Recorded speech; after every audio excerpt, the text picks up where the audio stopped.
নামাজ আল্লাহর ওলিদের কাছে নিয়ে, বাংলার মসজিদ আল্লাহর ওলিদের কাছে নিয়ে। সুতরাং এই বাংলাদেশ যতদিন থাকবে ওই আল্লাহ ততদিন থাকবে।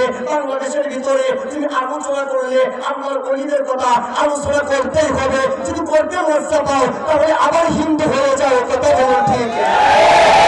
মুসলমান হইলে সেই বলি আল্লাহর কথা বলার দরকার আছে না? না, আরেকটা আওয়াজ তুলে বলার দরকার আছে না? চরিত্র জানা হয়ে গেছে।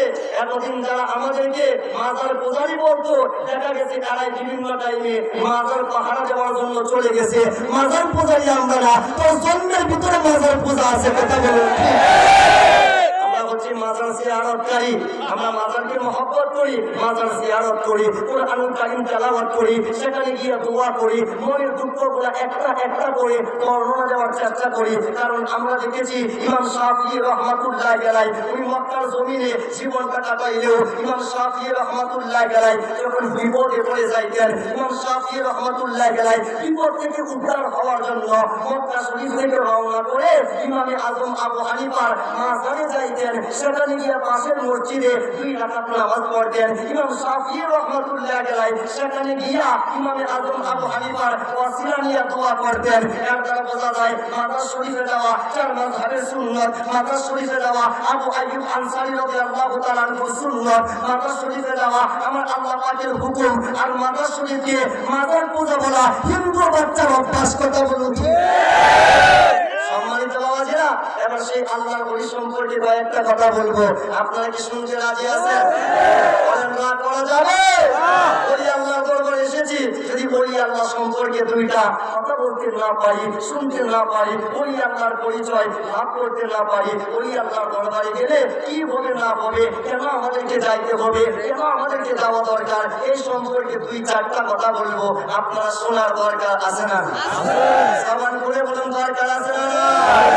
এবার চলে আসুন, আপনার এক বাক্যে বলবেন আপনার ঘরে যেই কোরআন, আমার ঘরে যেই কোরআন, আমি যেই কোরআন থেকে ওয়াজ করি, আমার ভাইয়েরা যেই কোরআন থেকে ওয়াজ করে আমাদেরকে গালাগালি করে, কোরআন কিন্তু একটাই, কিন্তু কথা বলার স্টাইল হচ্ছে আমার একরকম আর তার হচ্ছে আরেক রকম। কিন্তু আমি আমার জীবনে কেমনি এমন করে কথা বলি, কারণ আজ থেকে আব্দুল ওয়াহাব নজদির আমি আমার জীবনে কোনদিন আব্দুল ওয়াহাব নজদির টাকা পাই নাই, এজন্য আমার সুর পরিবর্তন হয় নাই। কিন্তু আমার বাংলাদেশের যে সকল সোনার বক্তারা আব্দুল ওয়াহাব নজদির দেশ থেকে টাকা পেয়েছে, এক সময় এক কথা বলে আরেক সময় আরেক কথা বলে।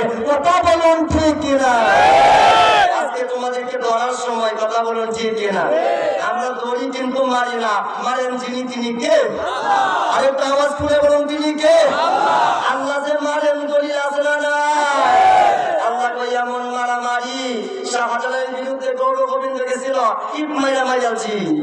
আল্লাহু বলেন হযরতে মুজাদ্দেদুল ফেসানির বিরুদ্ধে সম্রাট আকবর গেছিল, মাইরা বাড়াইছি। মারছেন কে? কথা বলেন মারছেন কে? আতায়ে রাসূল খাজা গরিবের আওয়াজ মুঈনুদ্দিন চিশতি হাসান সানজারি রাদিয়াল্লাহু তাআলার বিরুদ্ধে ইতিরাজ দিয়েছিল, মাইরা বাড়ছেন কি? আল্লাহ। আল্লাহ বলে মাইরা বাড়ানো। শুনে এই পৃথিবীর জমিনে যারা আমার ওই বিরোধিতা করবে, আমি আল্লাহ পাক অবশ্যই অবশ্যই তাদেরকে ধরবো। এজন্যই তো শাহজালালের বিরুদ্ধে গিয়ে 2-4 দিন লাভ পাচ্ছিল, এখন আর সময় নাই, গৌর গোবিন্দ শেষ। মুজাদ্দেদুল ফেসানির বিরুদ্ধে গিয়ে 2-4 দিন সম্রাট আকবর লাভ পাচ্ছিল, এখন তার অস্তিত্ব শেষ। খাজা গরিবের আওয়াজের বিরুদ্ধে গিয়ে পিতৃরাজ কয়েকদিন লাভ পাচ্ছিল, এখন লাফালাফি শেষ। কিন্তু আল্লাহর ওলিরা আগে যেমন ছিল এখনো তেমন আছে। কিয়ামত পর্যন্ত আল্লাহর ওলিদের অস্তিত্ব যিনি টিকিয়ে রাখবেন তিনি কে? আস্তে বলেন তিনি কে? জবান খুলে বলেন তিনি কে? কোরআনুল কারীমের মধ্যে চলে যায়, যদি কোরআনুল কারীমের ভিতরে আল্লাহর ওলিদের আলোচনা থাকে তাহলে আমি অদম আল্লাহর ওলির দরবারে যাব। আর যদি আল্লাহর ওলিদের আলোচনা কোরআনুল কারীমের ভিতরে না থাকে, আপনাদের সম্মুখে আজকে তওবা করে ওলির দরবার ছেড়ে দিব। আমরা এই কথার ভিতরে আসি না? না।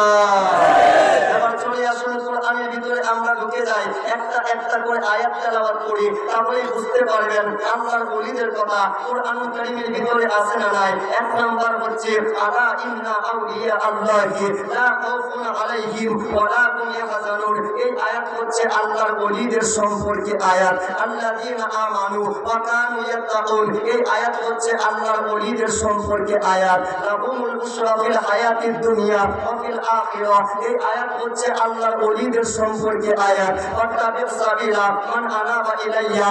এই আয়াত হচ্ছে আল্লাহর ওলিদের সম্পর্কে আয়াত। ইয়া আইয়ুহাল্লাযীনা আমানু তাকুল্লাহা ওয়াবতাগু ইলাইহিল ওয়াসিলা। এই আয়াত হচ্ছে আল্লাহর ওলিদের সম্পর্কে আয়াত। আন আত্তাবিউকা আলা আন তুআল্লিমানি মিম্মা উল্লিমতা রুশদা।